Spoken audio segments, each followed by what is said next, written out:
In this week's episode, we made our way back down from the mountains. We keep heading south and score the best waves of our trip so far. I empty out the board bag and give you a little insight into the quiver that we have for going around Australia. And I also start the world's most exclusive fishing club. We are going to go and try and find some surf, because it's sunny and offshore but small, so we'll find a little beach break somewhere maybe, and just a nice place to chill in the sun for the day. It's so beautiful, so nice to see some blue sky. We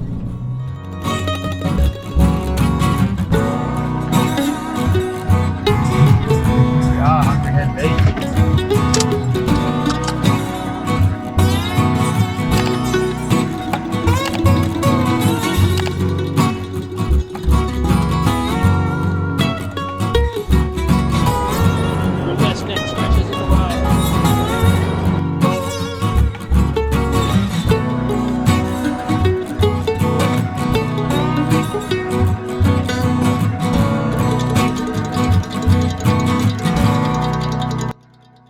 After a lazy day hanging in the sunshine, we met up with our mates Frank, Lani and their pup Forrest, who are also travelling around Australia in their van.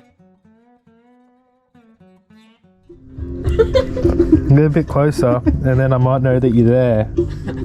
Because if you're all the way over there, how will I possibly know that you're ready to help? I'm patting her nose as I'm cutting the steak. Now we're on the road again. Keen for a swim and a flick at Nambucca Heads.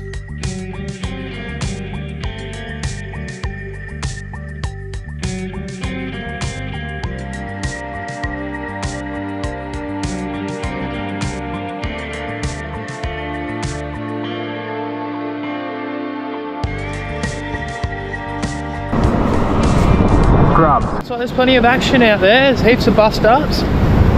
Don't know if they're just schools of mullet or what they are, but hopefully there's some big tailor in there, some big jewies or something. And hopefully I can finally, one day, maybe today, maybe never, get myself a decent fish for dinner, eh? Let's see what happens.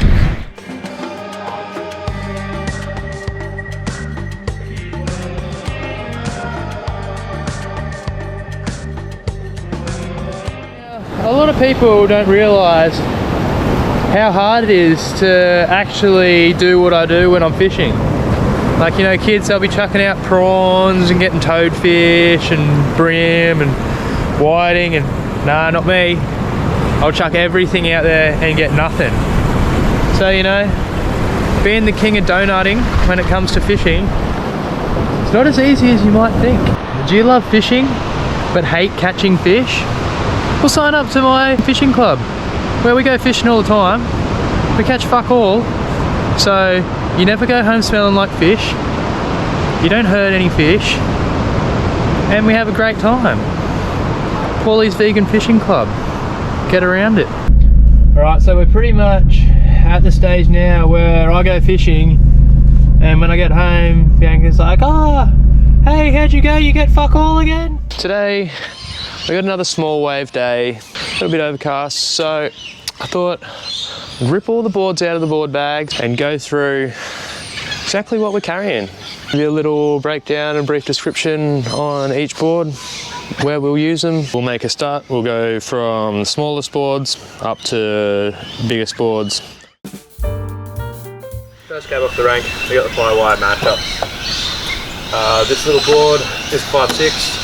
I'm riding it with the quad fin setup, really flowy, a lot of drive off the bottom and nice through flat sections as well.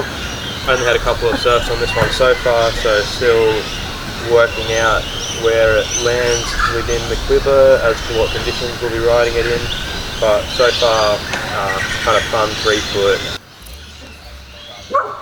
Don't need to get into this one too much because we've already put out a review on it, so anything you want to know about this particular board, jump onto the Fish Beard review and have a listen, and you will know exactly what this board is good for and where it works. Here we have the Slater design flat earth collab with Hyper. This one is 5'8", 30 litres. It's probably one of my favourite boards at the moment. I've been riding it in pretty much anything over 3 foot, or if it's even smaller and mushy, heaps of release, really loose, really fast. Everything you want for a mid-sized wave kind of board. They recommend that you ride it as a twin pin or a twin plus trail. I found that with the twin pin it was too loose in the tail, and then with the trailing pin in it's kind of a little bit stiff, so I eventually tried it with just the normal STS2 performance large pin, and find that it's really a much better board with just the normal pins in. Alright, this one here is the Lost Mayhem Rad Ripper in 5'8". This board for a really long time was one of my favourite boards, still is today, but a little bit worse for wear as you can see. So I've actually been riding this as a kiteboard now because it's got a nice thick stringer, super strong glass. It was just a stock one that I picked up in Bali actually, but I've been really surprised how strong this board is. I've had it for 2 years now. Absolutely thrashed it, surfed it everywhere from pumping Porto to Karamas to small 2-foot clounder.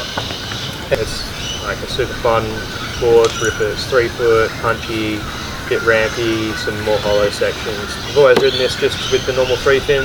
I've never really touched it as a quad. Here we have Elsewhere Surfing Co, local shaper on Sunshine Coast, good friend of mine that I went to school with. He reached out to me to make up some boards. I was definitely very keen to try out something new, something local. It is a 510 29 litres, kind of an all-rounder. It's got a rounded pin, plenty of volume through the front half of the board for those flatter sections.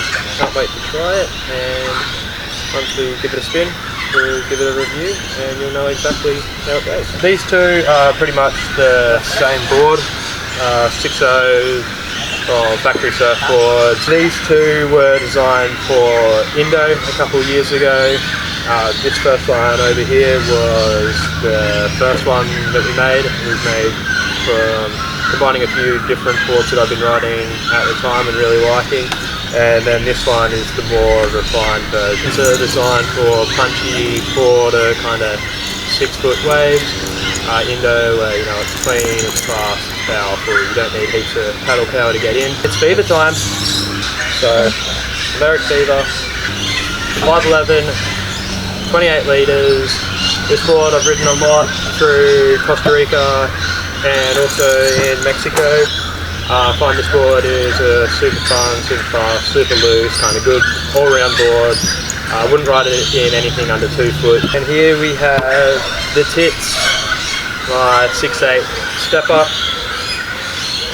This one I got for my 30th birthday from Bianca. This one will probably ride from 6 to 10 foot sort of. Nice hollow waves and even some longer reeling walls with the long linking turns. The 8 foot step up for those days when it's big and it's gnarly.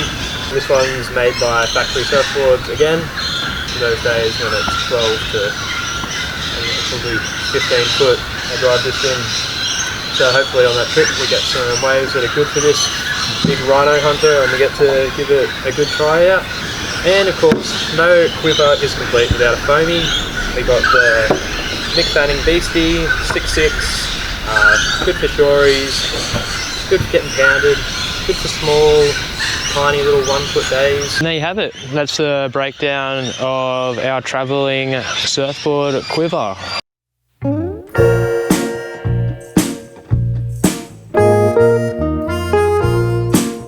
Just left Nambucca Heads. We stayed at Reflections Holiday Park. We were originally just staying at an unpowered site, but because of all the rain lately, all their unpowered sites were flooded out, so they upgraded us kindly to a powered site that was marginally drier. We did the Reflections VIP member sign up, so we saved $25 off first night cost us about 10. What do you think of the park? Super quiet, so that was good. Not too many waves around, not too many fish around, but all in all just a nice kind of park to chill and have a bit of a cruise around.